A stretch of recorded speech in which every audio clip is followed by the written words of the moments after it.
So in this video, we're going to talk about salts and water, and I may do a few of the other types of reactions. We'll see how far we get. The salt I want to talk about, and these are all soluble salts, is Na2SO4. And when you put it in water, we say aqueous here. That means it's in water. Then it does something called dissociation, which means that it breaks up into its constituent ions. There's two sodium plus 1 ions. Look at your periodic table. Sodium's in the first column, so it forms plus 1 ions. And there's one SO4 minus 2 ion, and we put aqueuses on here, although I'm not going to count you wrong if you forget the aqueuses. This is called a dissociation reaction because it breaks into its constituent parts, the SO4 minus 2 and 2 of the sodium plus 1s on there.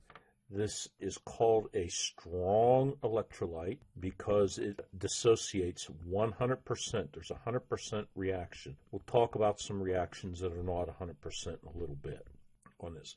So that's what we have for all the salts that you know.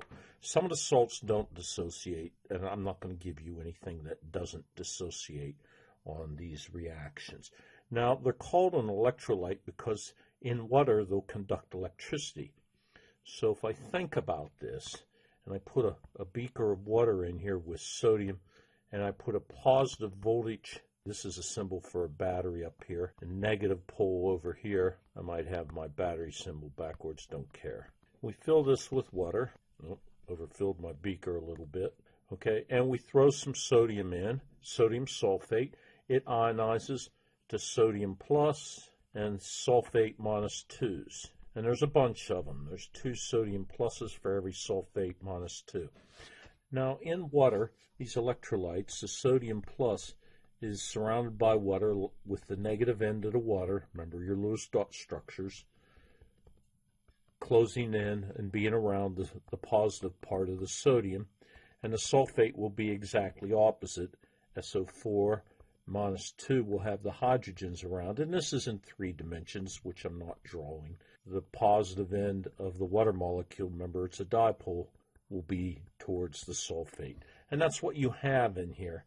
And so if we put a voltage on here, what we find is, and you should suspect this, the positive is going to migrate towards the negative, and the negative, the sulfate, is going to migrate towards the positive electrode, and we get electricity conducting. And that's why they call it an electrolyte. And when you drink things with electrolyte, you're basically drinking conductive solutions that have ions in them. So this is a strong electrolyte because every ion dissolves. We have a 100% reaction here. Let's go on to the next thing, a strong base in water. So a strong base, an example would be sodium hydroxide. And this strong base is also a salt. And we recognize that it's a salt because it has a metal in it. And a metal and a non-metal is how we recognize salts. And so when this reacts with water, when we throw it with water, it doesn't react. When we throw it in water, the sodium, it dissociates to sodium aqueous plus OH minus aqueous. Again, that word is dissociation. I'll put it up here. Dissociation means to break apart.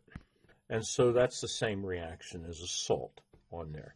And this is a strong electrolyte.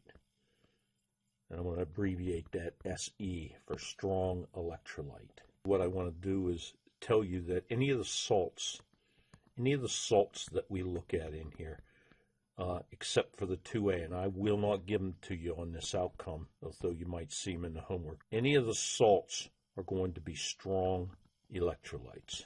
Exceptions to this are the column 2 with hydroxide, so CaOH2. Okay. Any other salts, for example, I could do sodium phosphate, which would be exceptionally strong because it would give us 3 sodiums and 1 phosphate ion. So there's a lot of ions in there, and this phosphate carries a lot of charge, so they conduct electricity real well. Any of the salts are strong electrolytes.